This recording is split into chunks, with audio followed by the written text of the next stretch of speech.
Assalamualaikum warahmatullahi wabarakatuh. Selamat siang siswa-siswi SMA Negeri 1 Cicurug. Sekarang merupakan pertemuan kedua materi PKN yang hari ini akan membahas di poin B, yaitu strategi dalam mengatasi ancaman integrasi nasional. Oke, kita lanjutkan. Yang pertama adalah strategi dalam mengatasi ancaman militer.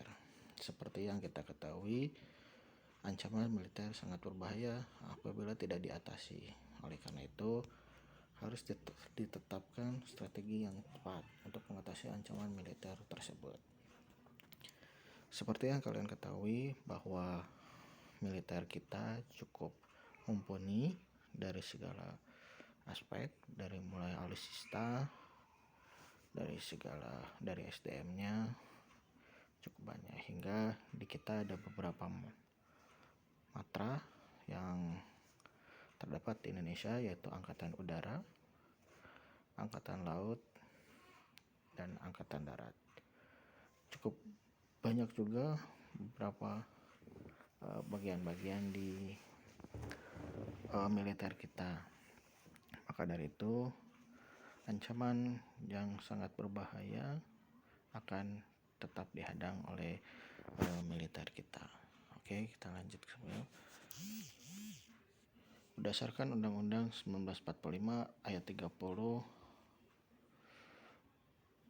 pasal 30 ayat 1 sampai ayat 5 mengatakan bahwa tiap negara berhak wajib ikut serta dalam usaha mempertahankan keamanan negara. Usaha mempertahankan keamanan negara dilaksanakan melalui sistem pertahanan dan keamanan rakyat semesta oleh Tentara Nasional Indonesia dan Kepolisian Republik Indonesia sebagai kekuatan utama dan rakyat sebagai kekuatan pendukung. Tentara Nasional Indonesia terdiri atas Angkatan Darat, Angkatan Laut, dan Angkatan Udara sebagai alat negara bertugas mempertahankan, melindungi, memelihara, dan keutuhan kedaulatan negara atau NKRI. Dari ayat tersebut ditegaskan bahwa usaha mempertahankan keamanan negara di Indonesia merupakan tanggung jawab seluruh warga negara Indonesia, sehingga tidak hanya TNI dan Polri saja, namun masyarakat sipil juga berperan menjaga keutuhan NKRI. Oke, dapat dipahami. Kita lanjut kembali. Di Undang-Undang Dasar 1945 juga memberikan gambarannya bahwa strategi pertahanan keamanan negara untuk mengatasi berbagai macam ancaman militer dilaksanakan menggunakan sistem pertahanan keamanan semesta atau Sishankam-Rata.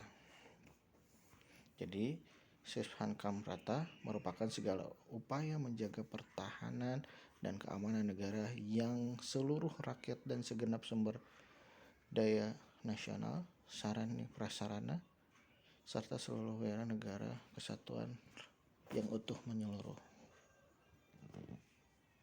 Cirinya yaitu yang pertama adalah kerakyatan, bisa dibaca yaitu orientasi pertahanan keamanan negara diabadikan oleh untuk kepentingan rakyat.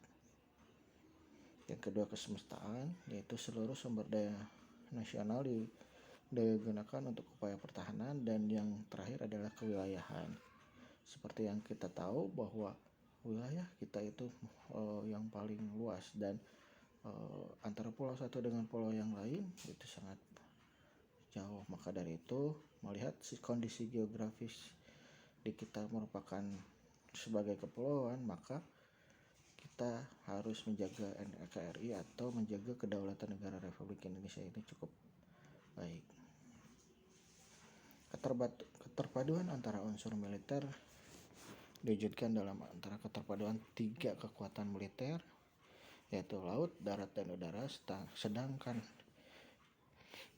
keterpaduan antar kekuatan militer dan kekuatan non-militer diwujudkan dalam keterpaduan antar komponen utama, yaitu ada komponen cadangan, ada komponen pendukung, baik dalam rangka menghadapi ancaman tradisional maupun non-tradisional.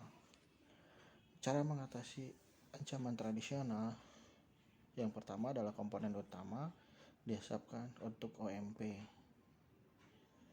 Komponen cadangan dilaksanakan untuk mobilisasi dan demobilisasi. Komponen pendukung tujuan perang dilaksanakan sebagai jalan terakhir apabila cara damai tidak berhasil. Tapi yang kita ketahui bahwa Indonesia itu merupakan negara yang aman terhadap ancaman-ancaman dari luar. Cara mengatasi dengan militer yaitu ancaman dilakukan oleh aktor negara terhadap keutuhan wilayah, terutama oleh TNI, dan disiapkan untuk melakukan operasi militer selain perang. Itu sekarang banyaknya ancaman dari pihak-pihak negara kita sendiri untuk memecah belah NKRI, yaitu dengan adanya politik adu domba. Strategi dalam mengatasi ancaman non-militer yaitu dibagi menjadi 3, yaitu ancaman di bidang ideologi, yang tadi saya katakan itu adalah ideologi dan politik. Lalu strategi mengatasi ancamannya itu dalam bidang ekonomi.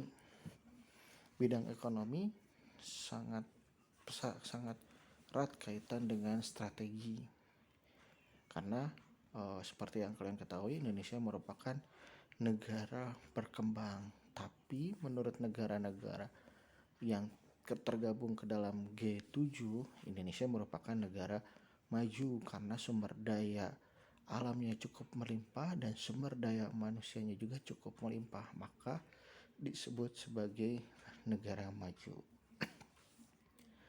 Strategi mengatasi ancaman dari bidang sosial budaya. Sosial budaya di sini bisa kita lihat dalam hal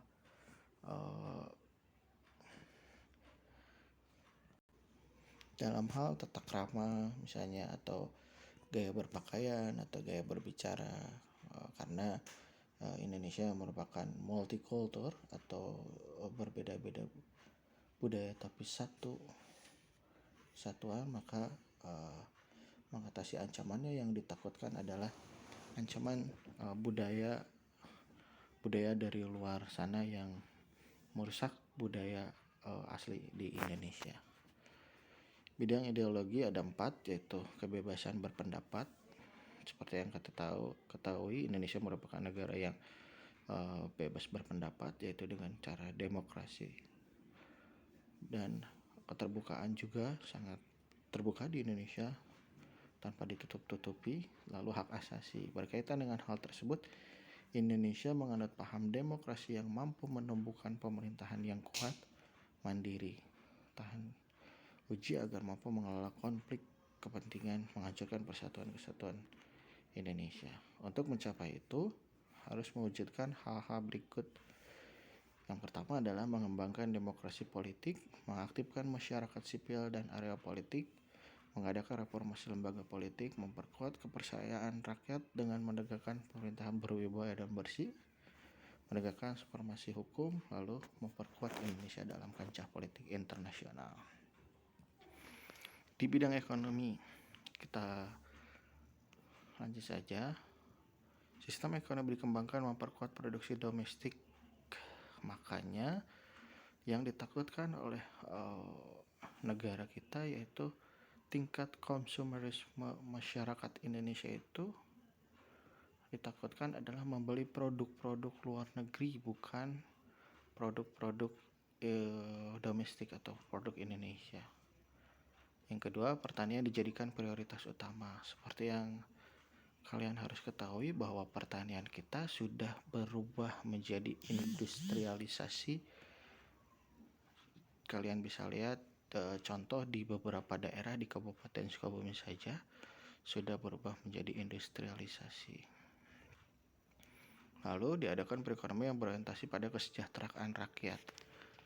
Selama pandemi saat ini cukup banyak pemerintah menggelontorkan uang untuk mensejahterakan rakyat, mau dari bidang UMKM, mau dari bidang kesehatan dan ketenaga kerjaan.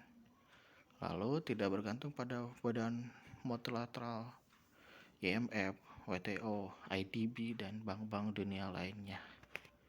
mempererat kerjasama dengan negara berkembang lainnya.